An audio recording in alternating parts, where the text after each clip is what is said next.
is a Rat alert. Civil defense information will be broadcast at 6:40. West of the Rockies, you're on the air. Hello. Y2K, how can we prepare? Stop a few of their machines and radios. Throw them into darkness for a few hours. We are fighting for our lives. My family must survive. Oh, for 5 years. 1,000 gallons of gas, air filtration, water filtration.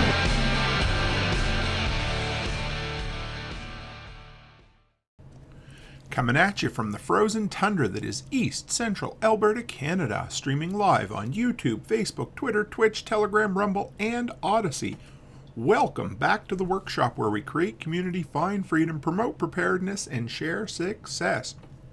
I am Toolman Tim. Today is April the 2nd, 2023, and this is episode 284 of the Workshop Podcast.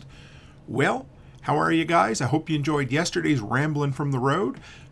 We got another one for you today because at this point I'm still away at the knife making workshop with Chris Dixon and his kids and my son. Going to be a great time. Can't wait to fill you guys all in next week when I get back. But in the meantime, we got a Ramblins for the Road for you, number 2. But let's get the announcements out of the way. First off, guys, I tell you this all the time, but if you want to be where the cool kids hang out, come by and join us fellow workshop delinquents at the Telegram group. Link is in the description below, and if you're like, Tim, I don't need another social platform, this one's different. This is where you keep conversations going. It's where you make connections. It's where you build relationships and then meet up in real life. I love the Telegram group. I know I beat it to death, but my goodness, it's great. Number 2, if you want to catch me live, the LFTN Spring Workshop, April 27th and 29th. I'm going to be April 27th to the 29th, and I'm going to be talking about murdering the poverty mindset. There should still be tickets available. Check it out. Links in the description. And number 3, guys, Patch of the Month Club. From the day that I had this original idea, almost a year ago now, we're 8 months into the patches.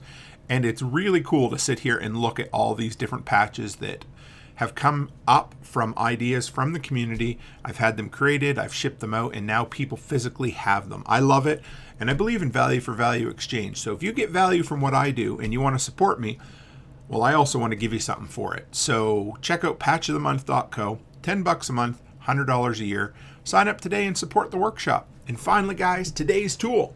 Always today's tool. This one is the ANKER 347 40,000 milliamp hour power brick.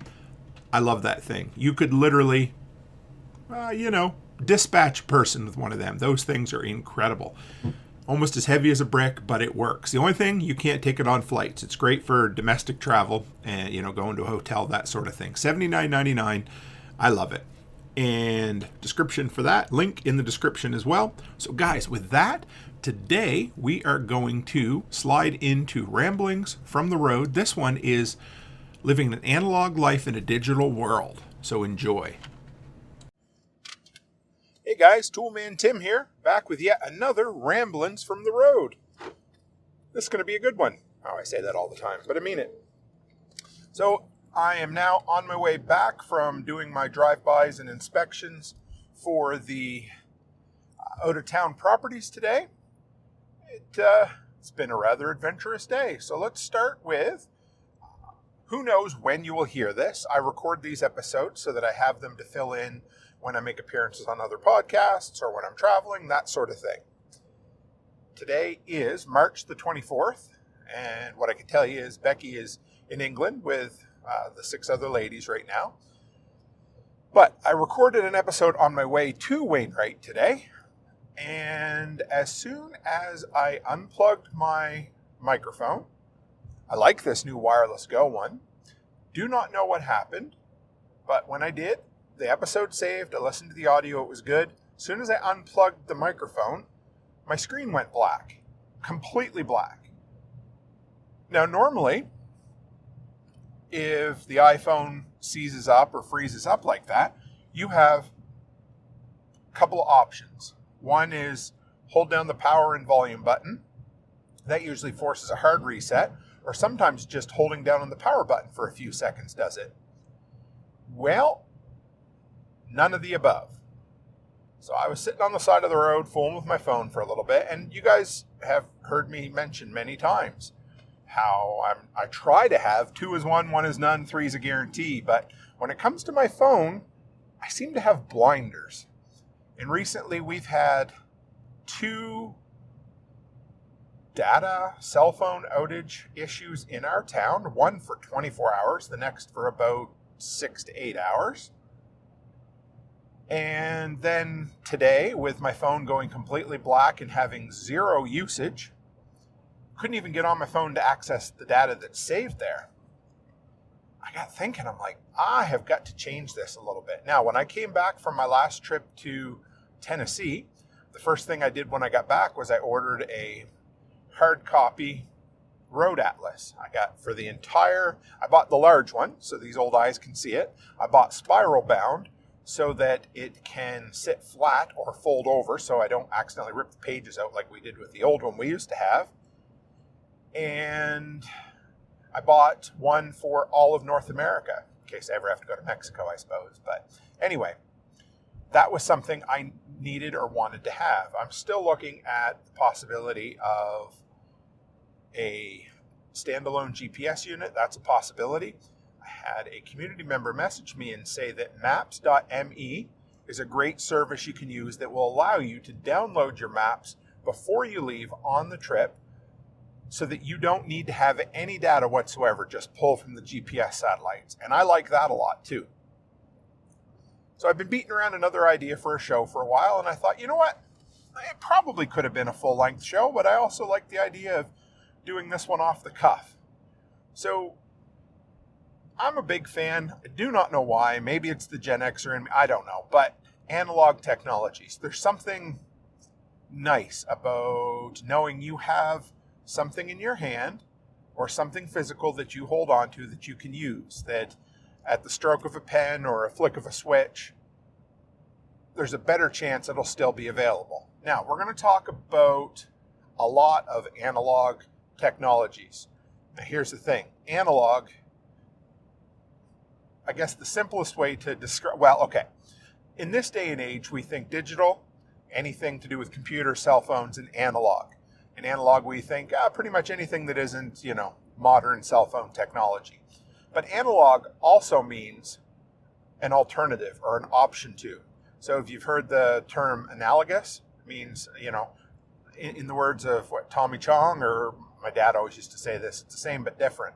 So we're going to talk about alternative technologies, alternative things today that we could have to help shore up our self-reliance just a little bit. So I remember even 10 years ago, those pictures on social media, they would circulate every so often, and it would say, here's your iPhone today, or whatever it happens to be. Here's your smartphone, and here are all the items that it replaced. And you would see things like an atlas, or a phone, an MP3 player at that time, a camera, that kind of stuff. And there was a lot of items back then. I remember thinking, holy crap, I don't need to carry any of these anymore. Because you remember the teachers, they always said, you don't need to carry, you'll never have a calculator with you everywhere you go. Well, sorry, Mr. Balzer, but I do. But anyway, so what we're going to look at is all that shit that the cell phone has replaced. And without going into hoarding territory, what kind of stuff can we have on hand that would allow us to continue to live kind of the same type of life that we're living now, maybe a little more mellow, by having some of it and having some redundancies built in. Now let's take a swing back to 2002, maybe even 2001. Yeah, I'm going to say it was 2001. Palm Pilots were all the rage. I was studying to be a pastor. I was in the summer between my sophomore and junior year, and I wanted a Palm Pilot in the worst way. There was a company called Handspring Visor. We're going to take a deep dive into old retro tech for a minute. And if I remember correctly, they ran on the Palm OS, but they were one of the first companies that were like, you know how you had IBM, Dell, and all that, but they all ran on Windows computers. This was kind of the first generic Palm Pilot you could get. and it was made by the Palm Pilot creators, and they wanted to make something better. They jumped off or branched off and did their own company. It was really cool. But what I loved about it, or what I thought was cat's ass at that time, was on the back there was this little sliding plastic cover. And it looked about, if you guys remember Compact Flash, maybe you don't, I don't know. But it looked about twice the size of that. Maybe like an old serial port or a parallel port for a printer, about that size. But it was kind of tucked down in the back of the machine. And it was an accessory port. So you could get all kinds, well, I say all kinds, 5 or 6 things that you could slide down in there, and it would give your Palm Pilot, your handspring visor, a hardware upgrade. It's one of the coolest things ever. You could get an MP3 player, you would slide it in there, and it would let you play like 80 MP3s, and that seemed like, well, if I could carry 80 songs with me anyway. But you can get an MP3 player. The coolest thing was a cell phone. And I remember there was a movie called Antitrust. It had Rachel Lee Cook and some other early 2000s actor, actress that disappeared as fast as they came along. Anyway, there was some kind of bug they uploaded to the system, and there was a quick picture of that phone in the movie. And I was like, yeah, there's my handspring. Not that I had the money to afford that. But anyway, so that was kind of the start to all of this, like 101 pieces of technology all in one place. Or it kind of reminds me of toward the tail end of the Nintendo days with the NES. You used to be able to get those 31-in-1 video games where they took a lot of the early games and ported them all onto one cartridge. That was cool. Anyway, the confluence of a bunch of technologies or software or whatever all in one place.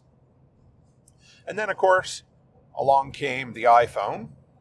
And I thought, well, I can't get any better than that. And then they just continue to pack more and more and more into the phone, to the point now where it has sensors that can act as a tape measure, distance, speed. What else? Oh, we've got satellite messaging built in now. I mean, the sky's the limit as far as what you want. You know, of course, we've got the old standbys. You got video and photos and GPS, voice recorder. You think about everything that's ever been, replaced by that one little device you have. And that's great. The convenience factor, that's awesome. But what I keep thinking about is, well, if that thing just winks out on me or on you or whatever, and I create content, I live with my phone. It's always with me. If I want to record something, I record it. It's part of it, but it can't be the only part. So let's start with some of the simple things. I would love, let's start with GPS. GPS is great. So what are some of the analogous technologies that we can do that will help? Maybe we'll do like 3 degrees of separation from the phone as we go along or something like that. But I would say the first thing would be an offline app. Now you're going to say that's not really analog technology. No, but it's it's less reliant on the system. So that would be the first line of, redundancy there. So that would mean, hey, if I lose my data, great. But the problem is if I drop my phone in a fishbowl or the battery goes dead or I crack it or whatever, that's gone. So that isn't that great of an option, but it's a start. Number 2, a standalone GPS system. So then what that does is that gives me GPS and being able to navigate via my phone and also via a standalone GPS unit. So if one breaks, I have the other. If one goes dead, I have the other, and vice versa. Love that idea. And then the third option, of course, and this would be, like a post-EMP or CME or something like that. And I don't even know if vehicles are going to work, so I don't even know. But if a feller needed to, a great paper atlas would be good. And that doesn't necessarily mean, it could be as simple as, shit, I forgot to plug in my GPS unit and I just dropped my phone. Now again, the chances of that are very, very slim, but they're still possible. So a paper atlas, as geeky as it might sound, they're great back in 2007 and 2008, Becky and I drove across Canada, through the States, and up to Saskatchewan with nothing but a paper atlas. We didn't even have a cell phone. I can't even drive an hour out of town without a cell phone. I feel like I am unprepared. So there's that. Let's talk about music and recording. This is an odd one, and this comes down to just personal preference, I would say. Because it's great to have music on your phone. I love Apple Music. But one thing you could do if you needed some entertainment would be to download some of the music for offline playing, because typically Apple Music and that sort of thing require a digital data connection. So, step one, I guess, we would probably download some of those files so that I could play in a dead zone. That would be great. Now, this is where the iPhone is a little bit more of a pain in the ass than the Android, because the iPhone is fairly locked down and you need to get kind of creative to even upload MP3s to it. So we're going to talk about the Android here, for instance, but I mean, the Android is just as simple as, hey, I'm going to plug my Android into my computer and I'm going to drag and drop MP3 files just like I would to a USB flash drive. So I would probably do that as well. So if something happened where your phone's like, hey, you can't use Apple Music even offline, well, you'd have that. And then, I don't know, maybe a cheap MP3 player. Maybe a cheap MP3 player with voice recording technology in it as well. Because I love to take voice memos while I'm driving. Whenever I get ideas, I want to write them down. Now, I love voice to text in the notepad on my phone, but that's not going to happen with one of those. That would be another way. Now, do we want to go even further analog? And I've thought about this quite a bit, because I kind of have this idea of sending out mixtapes to subscribers as well at some point, and we will see. But I think cassettes, as cheesy and lame as they are, is probably the best analog technology for music playback, recording, portability, and all the rest. Now, you would need blank cassettes, so this is something you'd have to look for ahead of time. Blank cassettes, and you would need, I think, like a compact record, like a little desktop recorder with a handle or something. You could play music out of the speaker, play music with headphones, and you could record notes or podcasts on the down low and send them out to people so that they wouldn't be trackable if a feller decided to get all, I don't know, crazy and paranoid or something. But it's an idea. I like that. So we covered GPS, we covered recording and music. What are we going to go to next? How about photos and video? Now, some of this, I don't know what the best option here is, because there isn't really like a secondary option on your phone, because if you're, at least on your iPhone, I mean anything, but the first thing I would do is, find a way to back up things off your phone. Because today, for instance, I got thinking, I was like, man, I just filmed about 20 short videos and I just recorded a 25-minute podcast. And now if my phone is hooped, I've got no way to back it up. Now I did try it and I really didn't like it. So I'm going to look for some others. But there was this one item I bought that plugged into the lightning port on the iPhone and then was reversible to a USB to plug into your computer. And it would automatically back up for you. I like that. Some sort of automatic backup option would be good to get some of that stuff off quickly in case you ever needed to.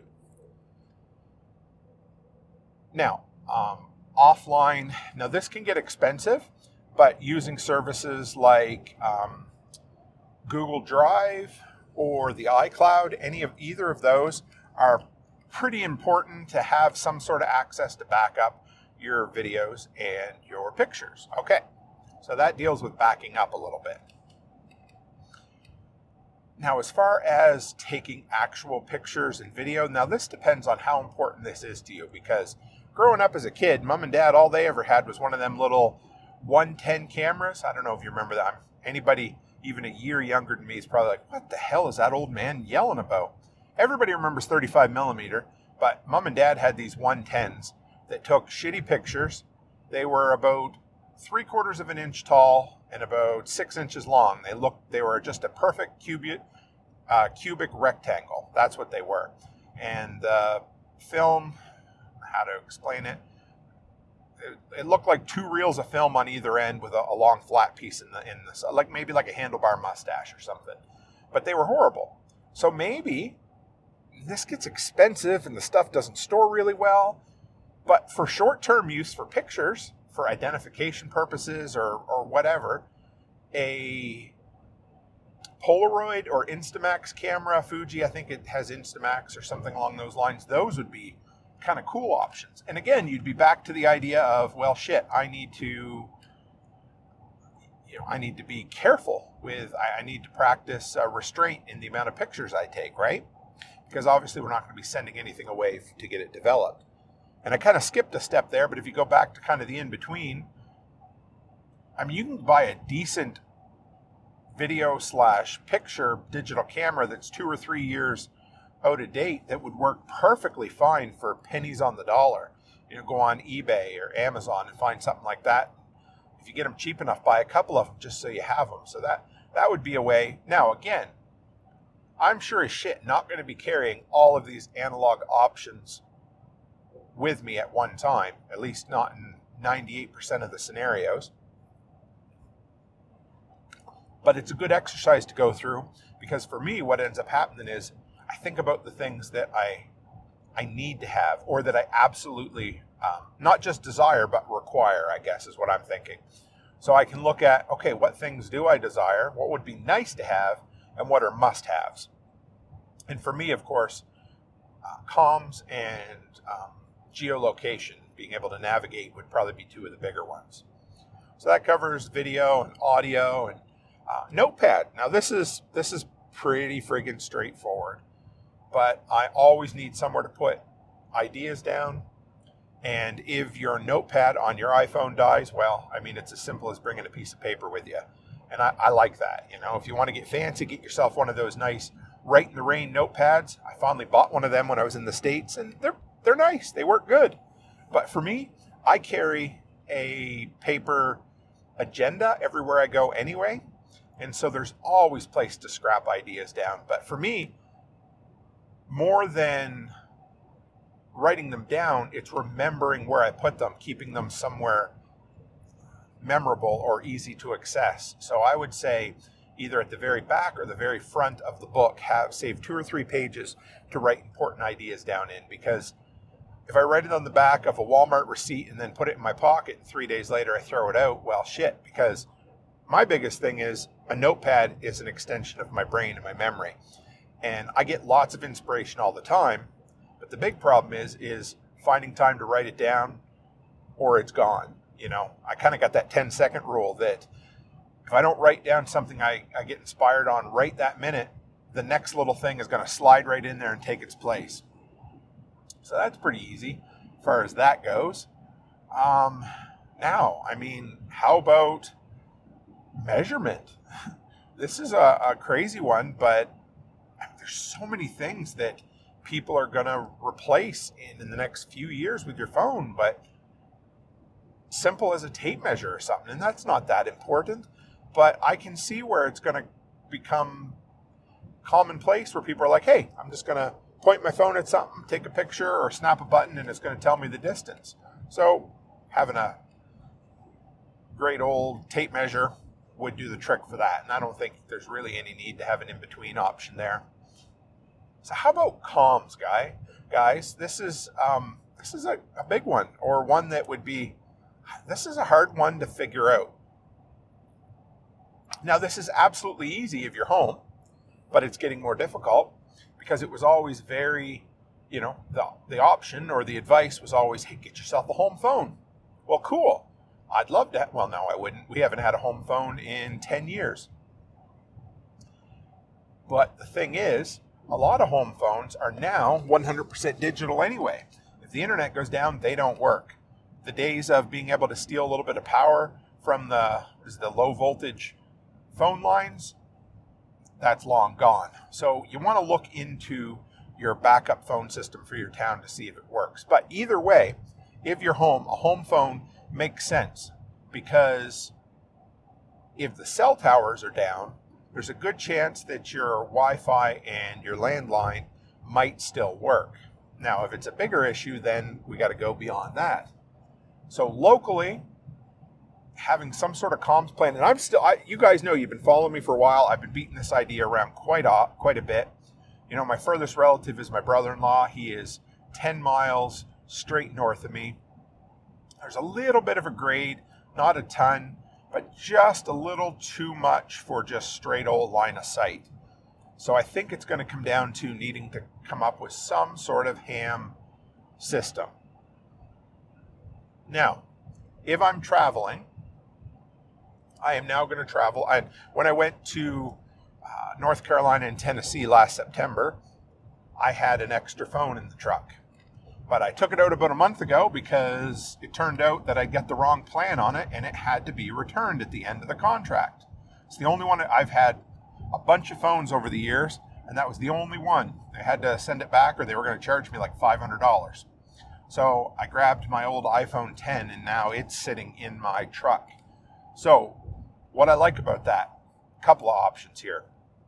If my phone dies, because I drop it in the water or it drops and breaks or something like that, I can swap out the SIM card and put it into mine.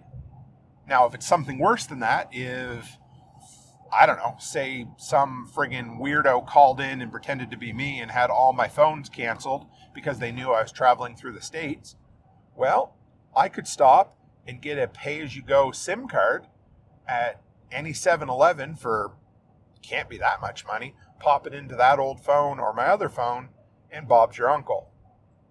Not a bad idea. So that would give you a couple of cell phone options. Now, and I may even, I don't know, maybe you guys, if somebody out there knows if this is an option or not, can you buy a pay-as-you-go SIM and just sit on it for months or a year at a time without activating it? Or is it one of those things that when you buy it, you have to have it? It's kind of like the modern equivalent of a burner phone, right? I don't know. Because if I could, I would 100% buy an American SIM just to keep in my truck in case I have troubles with my Canadian cell phone in the States again. So that would be the first step.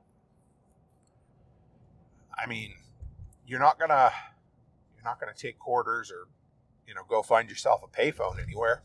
There are so few and far between that they're not even really an option anymore. So where do you go next? I mean, if you're traveling together with two vehicles, then of course, GMRS or FMS, whatever that is, either one of those would be a good start. But for comms, now, this isn't so bad. I like the idea of a satellite messenger. It won't let you make phone calls, but what it can do is get your messages to someone who can call on your behalf. And they're quite a bit cheaper. I did a little article or spotlight on the company that does ruggedized cell phones for the Cat brand. They're supposed to be pretty decent phones, but they're offering a really inexpensive, something like $5 or $10 a month satellite messaging service. And they're also going to offer their own hardware. So that would be a cool in-between thing, because from what I understand, at least in the area you're in, not what I understand, 100%. For the area you're in, you don't need data at all because it goes through the satellites. And then I think it'll link it up on the other end to the person with data. So if you're just in a hard way, that would be sufficient to get some information out for you. Now, there's no voice there, but at least your information could get out.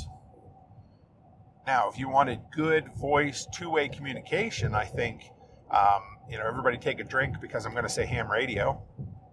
But, that's why I'm working hard to get my HF privileges. I really want them so that I can figure that out and teach my wife how to do it, because I'm going to be the ham radio evangelist in my family that allows me to keep communications together in a grid down scenario. Now, am I going to travel with ham?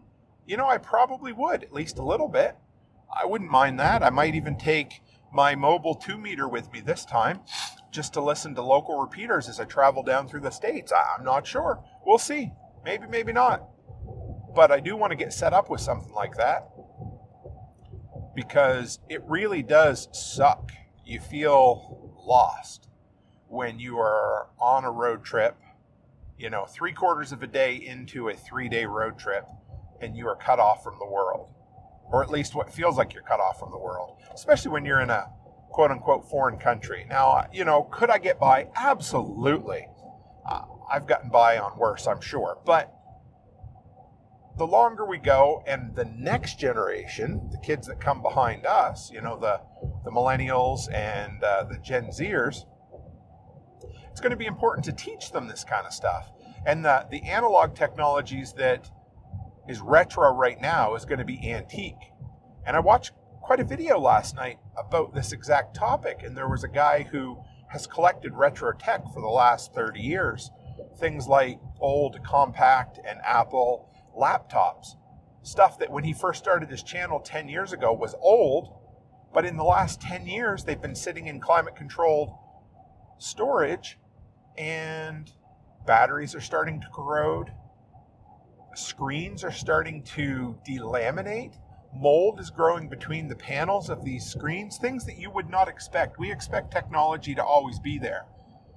And a lot of this old stuff is just kind of falling apart as it goes along. So we need to always try to find or keep analog technologies that we can show our kids how to do. And one more is information. I never even mentioned this, but for me, I go news.google.com and I scroll in the morning, what happened in the world, just to touch base, and then I probably look at it 10 more times throughout the day, even though I say I shouldn't. I try not to.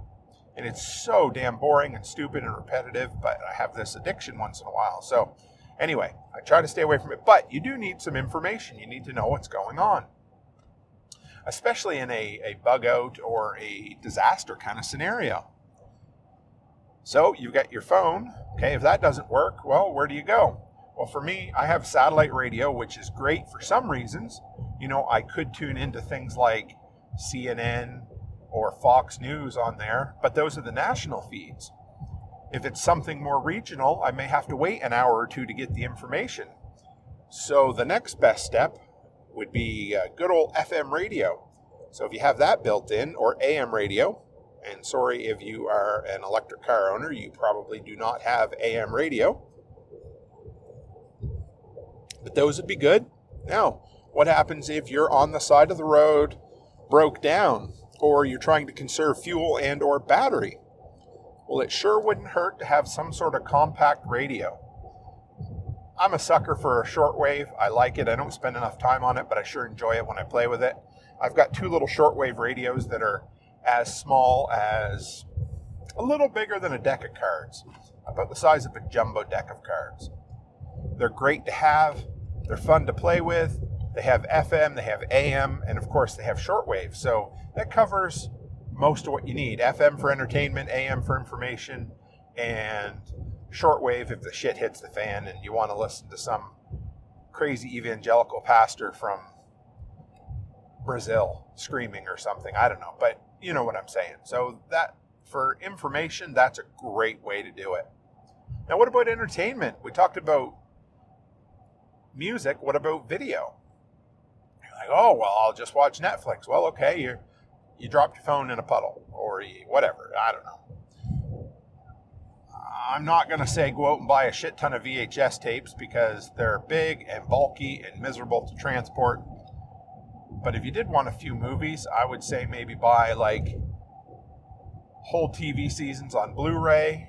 That's really good bang for your buck. Or go to the local thrift shop and buy 20 or 30 DVDs and put them in a binder, take them out of the cases, and then you're going to need a way to play them. And I would say probably one of the best would be a couple of cheap portable DVD players. They run off battery. You can buy them for $2 to $5 at thrift stores, and you would have them. Put them away and just test them every so often. Keep the batteries out of them or keep the batteries topped up. But it would be good in a worst case scenario to have some sort of option. I don't expect us to be like season or episode 7, I think it was. Yeah, episode 7 of The Last of Us, where they hauled out an old reel-to-reel projector and they were showing a movie from the 70s. Would that be cool? Kinda. Give me flashbacks to watching some of them dumbass Canadian film board movies we used to watch when they'd reel that out in grade 5. And we'd sit down, turn the lights off, and you'd have a video on the chalkboard that was, I don't know, 3 feet by 3 feet wide, and you could barely hear it because it had a little tiny internal speaker, and all you heard was tick, tick, tick, tick, tick, tick, as the reel-to-reel spun around. So, nostalgia, sure. Practical, not in the least. So I would say either a bunch of DVDs set aside with a portable DVD player, or, and now this is not analog either, guys, I understand that, but, I just saw my first 3 gophers, guys. They're late this year. Normally they're up, and you can tell they're kind of half asleep. They're standing there staring at you on the side of the road like a drunk guy. But the other option for movies would be a whole bunch of downloaded TV shows or whatever on a couple of USB drives with 2 or 3 or a couple of old cheap tablets, because that would do the trick as well. Charge them up with a solar panel, and you would be good to go. I think that covers most of it. I'm sure I'm forgetting something on my phone. We'll just take a look here. I mean, we're not going to do social media. Our social media will be sitting there and talking to each other, because that is what it would be. We covered maps. File storage, well, again, that's going to be something personal. You're going to carry it with you. Calculator, that might be something worth having. I mean, at least at home, buying yourself a couple of cheap $3 solar calculators from, again, the thrift store. Throw them in your preps and have them. I sure as shit ain't going to take one with me, because I can do it on pen and paper, and that might be something too. Learn how to do a lot of this shit on pen and paper. But it wouldn't hurt to have. Calendar, well, I guess it depends on how important it is for you to know the day and time, but a straight up paper calendar, or like I said, my paper agenda does the trick for sure. This one's a weird one, but never thought. This is going to become more and more pertinent as time goes on, but the Apple Wallet. So I'm looking at that right now, and that's a place where a lot of people, it's the only way they store cash, whether it's digitally or they take, well, I guess this is also digitally, but they take imprints of their cards and save them on there so that they can do like near field communications to pay with their phone. So what are your options? Well, the first thing I would say is have something like Wallet of Satoshi, so that you can send digital currency to other people if that kind of stuff falls to pieces. Have access to PayPal as well. It's a great, like Becky is in England right now, and some of the places don't take her credit card for whatever reason. Well, she traveled with a bunch of credit cards to be safe, but a lot of places take PayPal over there, which is kind of cool, and it works. So that's another option. But having multiple currencies, multiple ways to access it, and then of course just good old-fashioned currency. Small bills are better. Don't worry about change, but at home at least, have some 5s, 10s, 20s, and 50s, and maybe some 100s. But what I found around here has been that when a lot of places aren't taking big bills anymore because they're scared of counterfeit, and I just think it's bullshit.